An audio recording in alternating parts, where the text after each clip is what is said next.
അബു വ്യക്തമായാണ് സംസാരിക്കുന്നത്.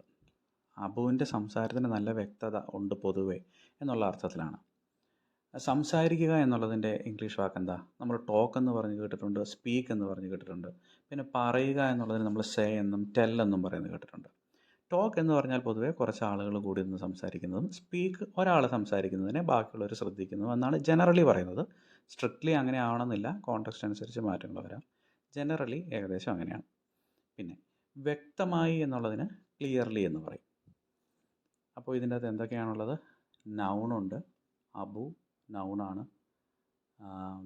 വേർബ് ഏതാണ്? സ്പീക്ക് അല്ലെങ്കിൽ സ്പീക്സ് ആണ്. ഇവിടെ തേർഡ് പേഴ്സൺ സിംഗുലർ ആയതുകൊണ്ട് ക്ലിയർലി എന്നുള്ള ആഡ്വേർബാണ് ഇവിടെ ഉപയോഗിച്ചിരിക്കുന്നത്. എന്തുകൊണ്ടാണ്? എങ്ങനെ സംസാരിക്കുന്നു എന്നുള്ളതിനെ വിശേഷിപ്പിച്ചിരിക്കുന്നതുകൊണ്ട് അതൊരു ആഡ്വേർബാണ്. ക്ലിയർലി വെർബിനെ വിശേഷിപ്പിച്ചു. ക്ലിയർ എന്ന് വെച്ചാൽ എന്താണ്? ആഡ്ജക്റ്റീവാണ്. ഉദാഹരണം പറയാനാണെങ്കിൽ ക്ലിയർ വാട്ടർ എന്ന് നമ്മൾ പറയില്ലേ, തെളിഞ്ഞ വെള്ളം, ആ വെള്ളത്തെ വിശേഷിപ്പിക്കുകയാണ്. പക്ഷേ ചില സമയത്ത് നമ്മൾ ഈ ക്ലിയർ എന്നുള്ളത് ആ ശബ്ദത്തിന് ക്ലിയർ പോരാ എന്നുള്ള രീതി നമ്മൾ പറയാറുണ്ട്. അത് ശരിയാകുമോ? അത് ശരിയാവില്ല. നമ്മളവിടെ നൗണാണ് ഉദ്ദേശിക്കുന്നത്. ക്ലാരിറ്റി, വ്യക്തത.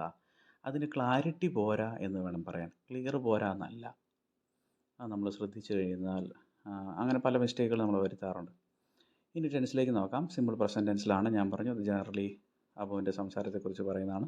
അബു തേർഡ് പേഴ്സൺ സിംഗുലർ ആയതുകൊണ്ട് നമ്മൾ എന്ത് ചേർക്കണം? വെർബിൻ്റെ കൂടെ ഒരു എസ് ചേർക്കണം. Abu speaks clearly.